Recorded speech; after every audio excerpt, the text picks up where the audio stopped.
এক পয়সা দুর্নীতি করার আমরা কোনো সুযোগ। তারা আজকের পরিচিত মুখ, দেশের ক্লান্তি লগ্নে রাজপথ কাঁপানো তরুণ তুর্কি। কেউ তাদের দেখছেন আগামীর নেতা হিসেবে, কেউ বা দেখছেন স্বপ্নের ফেরিওয়ালা হিসেবে। কিন্তু এই পরিচিতি কি কেবল একদিনের? এই অবস্থান কি হুট করে উড়ে এসে জুড়ে বসা? না, ইতিহাস বলছে ভিন্ন কথা।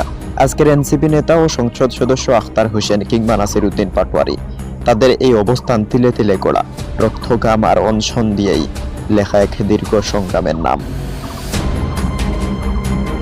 ফিরে যাওয়া যাক 8 বছর আগে, 2018 সালের অক্টোবর মাস, যখন দেশের শিক্ষা ব্যবস্থা প্রশ্ন ফাঁসের কালিতে কলঙ্কিত হচ্ছিল। তখন ঢাকা বিশ্ববিদ্যালয়ের রাজু ভাস্কর্যের পাদদেশে এক তরুণকে দেখা গিয়েছিল আমরণ অনশনে। তিনি আজকের সংসদ সদস্য আখতার হোসেন।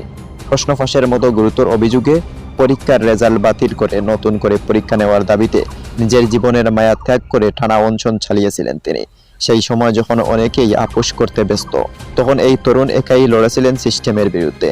আর সেই লড়াই ছিল মেরুদণ্ড সোজা রাখার লড়াই। যতক্ষণ না পর্যন্ত আপনারা আমার দাবিগুলোকে মেনে নিচ্ছেন, ততক্ষণ পর্যন্ত আমি আমার অনুসরণ কর্মসূচি চালিয়ে নেব। ঠিক একইভাবে প্রতিবাদের আরেক নাম নাসির উদ্দিন পাটোয়ারি। যখন সীমান্তে বাংলাদেশিদের রক্ত ঝরছিল আর রাষ্ট্রীয়ভাবে জোরালো কোনো প্রতিবাদ দেখা যাচ্ছিল না, তখন এই নাসিরের পর দিন একাই অনশন করেছিলেন।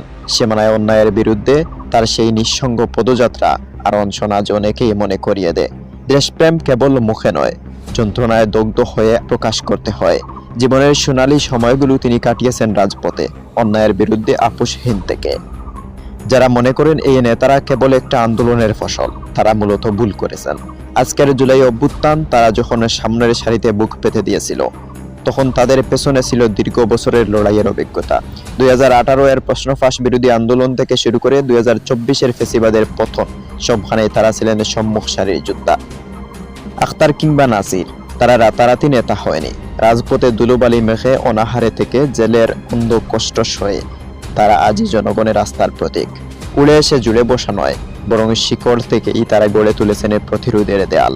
এই ইতিহাস কেবল তাদের নয়, এই ইতিহাস বাংলাদেশের লড়াকু তরুণ প্রজন্মের। খালেদ আহমেদ, বারাকা টিভি।